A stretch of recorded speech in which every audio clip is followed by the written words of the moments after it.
यह वीडियो केवल दर्शकों को शिक्षित करने के लिए बनाया गया है, न कि कोई गैर कानूनी या अवैध क्रियाकलापों को दिखाने या सिखाने के लिए। हम अपने चैनल पर कोई भी ऐसी क्रियाकलापों को बढ़ावा नहीं देते हैं जिससे किसी व्यक्ति विशेष, संस्था, संघ या समुदाय को शारीरिक, मानसिक या धन संपत्ति का नुकसान हो। अतः दर्शकों से निवेदन है कि आप लोग वीडियो के किसी भी भाग का गलत तरीके से इस्तेमाल न करें। धन्यवाद। अगर आप लोग अपने घर में कुकिंग ऑयल का इस्तेमाल करते हैं तो आपको अगर आइडिया नहीं है कि कौन सा कुकिंग ऑयल बेस्ट है, मतलब हम लोग इंडियन फैमिली में बहुत सारा तेल इस्तेमाल करते हैं। Mustard oil, rice bran oil, soybean oil, sunflower oil, olive oil और ग्राउंड नट ऑयल, बहुत तरह के वैरायटी है। साथ में हम लोग वेजिटेबल ऑयल भी इस्तेमाल करते हैं और साथ में कुछ पाम ऑयल का भी इस्तेमाल करते हैं खाना बनाने में, फ्राई करने के लिए, कुछ भी, या बहुत हद तक घी का भी इस्तेमाल करते हैं। तो आप लोगों को ये पता होना चाहिए कि सबसे बेस्ट जो नंबर 1 पे आता है वो कौन सा तेल हमारे लिए सुटेबल है। और विदेश में अमेरिकन साइंटिस्ट वगैरह वो लोग कौन सा रिकमेंड करते हैं। मैं ऐसा यहाँ पे ऐसा इसलिए बता पा रहा हूँ कि मैं खुद एक डाइटिशियन हूँ, जिम ट्रेनर हूँ, प्लस फार्मासिस्ट हूँ। यहाँ पे जो भी नॉलेज मिलेगा आपको ऑथेंटिक मिलेगा, सही जानकारी मिलेगा, कोई बकवास नहीं मिलेगा। तो आज हम लोग पता कर लेते हैं, समझ लेते हैं कि बेस्ट कुकिंग ऑयल कौन सा है। बहुत सारे कंफ्यूजन है जो मैं क्लियर करूंगा सिंपल भाषा में। अगर आप लोग साइंस बैकग्राउंड से नहीं भी है तो भी मैं आपको समझा दूंगा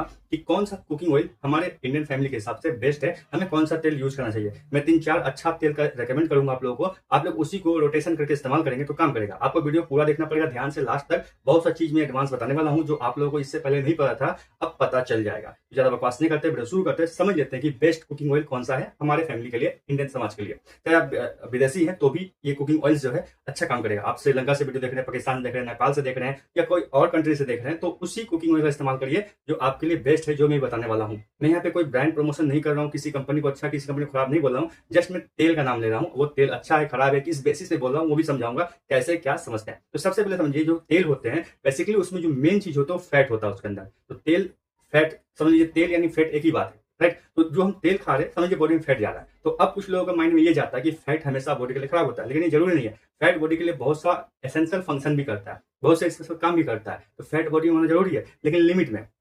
अब कुछ अच्छे फैट होते हैं, कुछ बुरे फैट होते हैं। वो किस हिसाब से डिसाइड होता है कि वो अच्छा फैट है और ये क्यों डिसाइड हुआ कि ये बुरा फैट है, वो भी समझते ध्यान से। तो पहले सिंपल भाषा में समझिए कि जो तेल होता है उसके अंदर फैट ज्यादा मात्रा में होता है। अब फैट जो होते हैं 2 तरह के आइटम्स होते हैं, मतलब फैट 2 वेरायटी में है। एक आपको बोलते हैं सेचुरेटेड फैट, एक होता है अनसेचुरेटेड फैट। सेचुरेटेड फैट समझिए सिंपल भाषा में आपके बॉडी के लिए खराब है और अनसेचुरेटेड फैट आपके बॉडी के लिए बढ़िया है, मतलब हर एक चीज बढ़िया इसके अंदर होगा। अनसेचुरेटेड फैट में भी 2 आइटम्स, 2 वेराइटीज है। एक होता है पॉली अनसेचुरेटेड फैट, पूफा जिसको शॉर्टकट बोलते हैं। ये होता है मोनो अनसेचुरेटेड फैट जिसको मुफा बोलते हैं शॉर्टकट में। तो ये क्या है तो समझते हैं बेसिक से, ये आपको समझाएंगे तेल किस हिसाब से क्या काम करता है।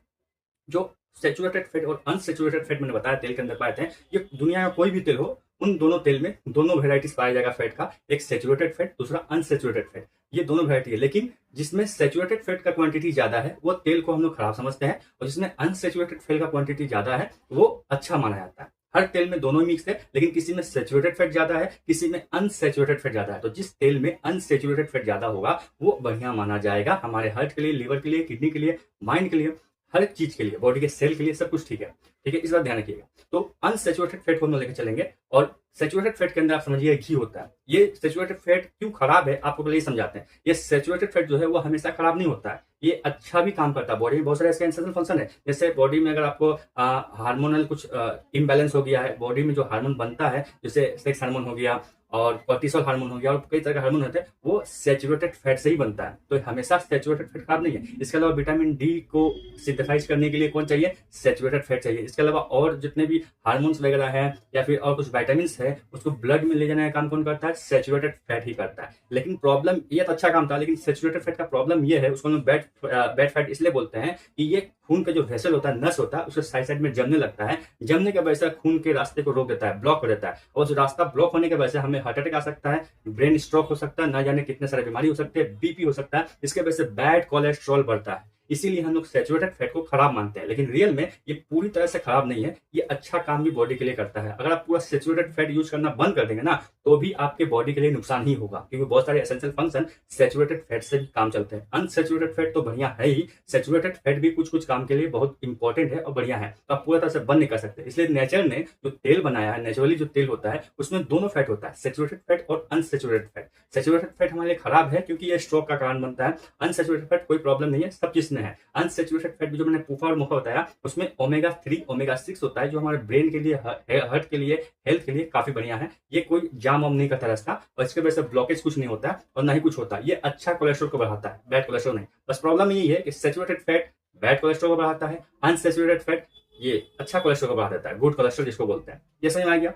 तो दोनों कोई भी तेल इस्तेमाल करिए, दोनों ही मिलेगा, सैचुरेटेड फैट और अनसैचुरेटेड फैट दोनों ही मिलेगा, लेकिन क्वांटिटी देखना पड़ेगा किसका ज्यादा है, सैचुरेटेड फैट का ज्यादा है परसेंटेज कि अनसैचुरेटेड फैट का ज्यादा है उसमें। तो तेल को हम लोग इसी हिसाब से समझते हैं। पहला क्राइटेरिया है। दूसरा क्राइटेरिया क्या होता है, उसका स्मोक पॉइंट। तेल को जब हम डिवाइड करेंगे, तेल अच्छा है कि बुरा है, ये कैसे डिसाइड करना है, पहले उसके अंदर फैट परसेंटेज प्रोफाइल को चेक करते हैं कि कौन सा फैट उस तेल के अंदर है, सैचुरेटेड फैट ज्यादा है कि अनसैचुरेटेड ज्यादा है, ये पहले डिसाइड करते हैं क्राइटेरिया। दूसरा क्राइटेरिया है उसका स्मोक पॉइंट क्या है। किसी भी तेल का स्मोक पॉइंट बहुत इंपॉर्टेंट चीज है। स्मोक पॉइंट का मतलब होता है किस टेम्परेचर पे वो धुआं बन जाएगा। मतलब आपने देखा होगा जब तेल में कुछ फ्राई करते हैं तो धुआं उठता है, तो कितना डिग्री टेम्परेचर होगा जो तेल जल करके भाप के रूप में उठेगा, वो धुआं के रूप में कन्वर्ट होगा, वो होता है स्मोक पॉइंट। जिसका स्मोक पॉइंट बहुत ज्यादा होगा वो बढ़िया तेल होगा। बहुत सारे ऐसे तेल है जो कम टेम्परेचर पे ही वो धुआं बनना शुरू हो जाता है, धुआं बनने की वजह से वो खराब कैटेगरी में आ जाता है। बोलने का मतलब ये है कि जिसका टेम्परेचर धुआं बनने का कम है, मतलब जो टेम्परेचर वो कम सहन कर सकता है, वो खराब कैटेगरी में रखेंगे उसको। क्यों? क्योंकि उसके वजह से बहुत सारे फ्री रेडिकल्स बनते हैं। जैसे वो स्मोक पॉइंट के लेवल में आएगा, सपोज करिए कोई तेल है, उसका टेम्परेचर है 1000 डिग्री सेंटीग्रेड, मतलब 1000 डिग्री सेंटीग्रेड पे वो धुआं बनना चालू हो जाएगा। तो अगर वो तेल हम फ्राई कर रहे हैं और 1000 से ज्यादा डिग्री सेंटीग्रेड हो गया, 1500 डिग्री सेंटीग्रेड हो गया एग्जाम्पल के लिए, तो वो धुआं बनना तेजी से चालू हो जाएगा। जब वो धुआं बनेगा तो वो अपने अंदर फ्री रेडिकल्स के मॉलिक्यूल्स बनाना शुरू कर देगा। फ्री रेडिकल्स हमारे बॉडी के अंदर जब जाएगा, खाएंगे आइटम, तो हमारे बॉडी में जहां तहां घूमेगा, हमारे सेल को डैमेज करेगा। पिंपल्स वगैरह, स्किन में रैशेस वगैरह, स्किन में झुर्री पड़ना, बुढ़ापा आना, चूल झड़ना, बाल सफेद होना, ना जाने कितने तरह के बीमारी फ्री रेडिकल्स की वजह से होते हैं। तो वो तेल के वजह से कितने सारे बीमारी आपको क्रिएट हो जाएगा। तो इसलिए उसका स्मोक पॉइंट हाई होना जरूरी है। तो हम लोग 2 क्राइटेरिया डिसाइड करते हैं किसी भी तेल को अच्छा और खराब बोलने के लिए। पहला होता है कि उसके अंदर फैट परसेंटेज क्या है, उसके अंदर जो फैट है, सैचुरेटेड फैट और अनसैचुरेटेड फैट कौन सा ज्यादा है। सैचुरेटेड फैट ज्यादा होगा तो वो खराब कैटेगरी में होगा, अनसैचुरेटेड फैट ज्यादा होगा तो अच्छे कैटेगरी में होगा। दूसरा क्राइटेरिया होता है स्मोक पॉइंट। उस तेल का स्मोक पॉइंट क्या है, जितना ज्यादा स्मोक पॉइंट होगा उतना बढ़िया है। अब एक बात रिकमेंड करता हूं, आपके पास दुनिया का सबसे बेस्ट तेल भी मैं रख दूं जो नंबर 1 पे आता है, जो बढ़िया तेल है, लेकिन फिर भी आप उसका इस्तेमाल अगर सही से नहीं करेंगे तो भी वो बैड कैटेगरी में ही जाएगा। मतलब मान लीजिए उसका स्मोक पॉइंट आपका 2000 डिग्री सेंटीग्रेड है और आप उसी तेल को रोजाना बार बार फ्राई करते हैं, फिर रख देते हैं, फिर फ्राई करते हैं, फिर रख देते हैं, फिर फ्राई करते हैं, फिर रख देते हैं, डेली एक ही तेल का इस्तेमाल करते हैं, उसी तेल को जो फ्राई हो चुका है फिर से उसी तेल को डालते हैं और साथ में इसका हाई टेम्परेचर पे उसको फ्राई करते हैं, जबकि उसको स्मोक पॉइंट 2000 सेंटीग्रेड है, आप 3000 सेंटीग्रेड पर स्मोक पॉइंट का ले आते हैं, हाई पे फ्राई करते हैं, तो भी वो हमारे लिए खराब ही रिएक्शन करेगा। इस बात का ध्यान रखना। तो मतलब ये है कि आप जब भी कोई तेल का इस्तेमाल करते हैं तो तेल को कम टेम्परेचर पर फ्राई करिए, जितना कम टेम्परेचर पर करिए जिससे आपका काम चल जाए उतना तक करिए। बहुत ज्यादा हाई टेम्परेचर करने की आवश्यकता नहीं है। और साथ में कुछ प्रोफाइल आपको चेक करना है कि उसमें फैट परसेंटेज कितना है। जब कोई आप तेल खरीदते हैं, तेल के पीछे में लिखा रहता है उसमें कौन सा फैट है, सैचुरेटेड फैट की अनसैचुरेटेड फैट, कौन सा फैट ज्यादा क्वांटिटी में, कौन सा फैट कम क्वांटिटी में, ये चीज आपको देखना पड़ता है। ये क्लियर समझ में गया। तो 2 क्राइटेरिया होता है। अब मैं आपको समझा देता हूं, हमने जो 2 क्राइटेरिया देखे हैं तेल में डिवाइड किए हैं, उसके हिसाब से कौन सा नंबर 1 पे आएगा, कौन सा नंबर 2 पे आएगा, कौन सा नंबर 3 पे आएगा, कौन सा नंबर 4 पे आएगा, कौन सबसे लास्ट घटिया कैटेगरी में आएगा। तो जो सबसे घटिया कैटेगरी है, सबसे पहले वो बताता हूं, जो आप पाम ऑयल इस्तेमाल करते हैं वो सबसे घटिया कैटेगरी है, उसका इस्तेमाल बिल्कुल भी नहीं करना। इसका स्मोक पॉइंट वगैरह और सैचुरेटेड फैट कंटेंट बहुत ज्यादा होता है, जिसकी वजह से ये घटिया कैटेगरी में। दूसरा, वनस्पति ऑयल जो होता है, जो बड़ा बड़ा 20 लीटर का टैंकी वाला जार में आता है, उसमें जो वनस्पति ऑयल होते हैं वो खराब कैटेगरी में आता है। पाम ऑयल, वनस्पति ऑयल। इसके अलावा आपने देखा होगा घी में बहुत लोग फ्राई करके खाते हैं, घी भी खराब कैटेगरी में ही आता है। आप रेगुलर इसका इस्तेमाल करिएगा तो आपको heart attack, brain stroke, heart stroke, blood cholesterol, BP, sugar, न जाने कितने तरह बीमारी हो सकता है, मोटापा छा जाएगा, चर्बी जम जाएगा और बहुत सारा प्रॉब्लम क्रिएट होगा। ये सब घटिया कैटेगरी के तेल है। अब जो अच्छे कैटेगरी तेल है मैं वो आपको समझाता हूँ। और सोयाबीन तेल भी लगभग घटिया कैटेगरी में ही आता है। रेगुलर इस्तेमाल उसको नहीं करना, उसके वजह से बॉडी में सूजन भी आता है और स्मोक पॉइंट उसका लो है, जिसके वजह से थोड़ा सा टेम्परेचर कम या ज्यादा हुआ वो स्मोक पॉइंट को टच कर देगा। स्मोक पॉइंट टच होते ही वो फ्री रेडिकल निकालना चालू कर देगा जो आपके बॉडी के लिए खराब है। मैंने बता दिया आपको। अब जो नंबर 1 पे आता है, जो डॉक्टर्स रिकमेंड करते हैं, जो अमेरिकन लोग भी रिकमेंड करते हैं, अमेरिकन बोलने का मतलब है वहाँ का साइंटिस्ट लोग, जो साइंटिस्ट रिसर्च करते हैं वो लोग, ये तो हम लोग पहले से पता है हमारे देश में उगता है, जो पीली पीली जो सरसों होते हैं, वही सरसों का तेल मैं बात कर रहा हूँ। सरसों का तेल नंबर 1 पे हमेशा आएगा। ये एक ऐसा तेल है जिसका स्मोक पॉइंट बहुत ज्यादा हाई है। आप बहुत ज्यादा टेम्परेचर पे भी फ्राई करते हैं तो भी ये स्मोक पॉइंट को टच नहीं करता है, पहला। दूसरा, इसमें सैचुरेटेड फैट डाउन है, कम है, और अनसैचुरेटेड फैट ज्यादा है। इसमें पूफा और मुफा बढ़िया क्वांटिटी में, मतलब ओमेगा 3, ओमेगा 6 वगैरह सब अच्छे रेशियो में है। इस हिसाब से हम लोग डिसाइड किए हैं कि नंबर 1 पे कौन रहता है, सरसों का तेल। तो हम लोग शुरू से ही सरसों तेल इस्तेमाल करते हैं। साग सब्जी में फ्राई कर रहे हैं, कुछ पकौड़ा खाना हो, कुछ पूरी खाना हो तो सरसों तेल में ही इस्तेमाल करिए। कुछ भी तेल से संबंधित काम हो तो आप सरसों तेल का इस्तेमाल करिए। नंबर 1 पे आता है, आपको बॉडी को लगभग ना के बराबर हानि पहुंचाता है।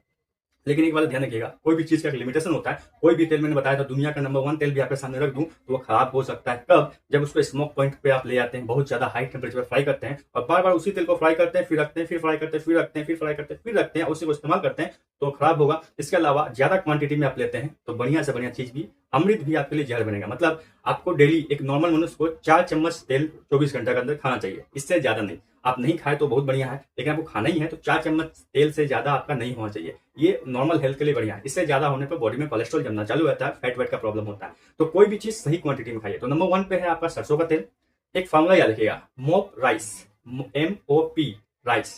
4 कैटेगरी बता रहा हूं, मतलब 4 तेल को नाम याद रखना। M से मस्टर्ड ऑयल, ये सबसे नंबर 1 पे आता है, इसको आप इस्तेमाल करेंगे हमेशा। O से मोप, MOPRICE राइस। M हो गया मस्टर्ड ऑयल। ओ हो गया आपका ऑलिव ऑयल। ऑलिव ऑयल भी बहुत बढ़िया है, लेकिन इसका स्मोक पॉइंट थोड़ा सा डाउन है, ये बहुत जल्दी स्मोक पॉइंट पे टच कर सकता है टेम्परेचर की वजह से। तो आप इसको कच्चा भी खा सकते हैं, बॉडी में लगा भी सकते हैं, जैसे सरसों तेल खाने लगाने दोनों काम आता है।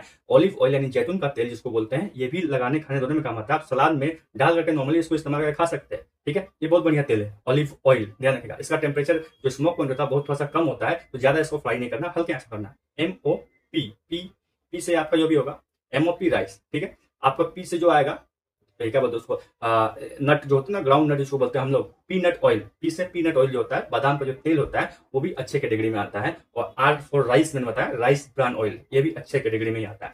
तो mustard oil, M mustard oil. O से आपका हो गया आपका ऑलिव ऑयल। P से हो गया पीनट ऑयल और 4 नंबर पे हो गया राइस ब्रान ऑयल। ये चारों तेल आप रेगुलरली इस्तेमाल कर सकते हैं, लेकिन सबसे ज्यादा आपको सरसों का तेल इस्तेमाल करना, उसके बाद ऑलिव ऑयल इस्तेमाल करना है, जितना ज्यादा हो सके करिए सब। ये 4 तरह कैटेगरी मैंने बता दिया तेल का, इस चारों तेल इस्तेमाल करिएगा तो आप सेफ है। लेकिन बहुत ज्यादा टेम्परेचर इस्तेमाल मत करिएगा और रेगुलर एक ही तेल को मत खाइए, थोड़ा सा चेंज कर करके खाइए, तो आपका जो न्यूट्रिएंट्स है बॉडी में अलग अलग रूप से मिलता रहेगा और बेहतर काम करेगा। तो आपको आशा हो गया, समझ में आ गया, आइडिया हो गया होगा कि कौन सा तेल कुकिंग के लिए बेस्ट है और क्यों बेस्ट है। मैंने 2 क्राइटेरिया बताया था, एक स्मोकिंग पॉइंट पे बताया था, एक फैट प्रोफाइल के हिसाब से बताया था। उस हिसाब से मैंने बता दिया, जो 4 बेस्ट तेल है वो मैंने बता दिया। सबसे नंबर 1 पे आपका मस्टर्ड ऑयल ही आएगा। बाकी कोई भी तेल आपको अवॉइड करना, नहीं खाना। कभी कभार मजबूरी में खा लिए, लेकिन बाकी रेगुलर बेसिस से उसको नहीं लेना। रेगुलर के लिए हमेशा सरसों तेल, ऑलिव ऑयल या पीनट ऑयल या फिर राइस ब्रान ऑयल इस्तेमाल करिए। लेकिन सबसे ज्यादा मैं रेकमेंड करूंगा सरसों तेल ही सबसे बेस्ट है। बस आपको ध्यान रखना है कि कैसे इसको इस्तेमाल करना। तो सारा कंफ्यूजन क्लियर हो गया, आशा करता हूं। तब तक के लिए बाय, जय हिंद, धन्यवाद।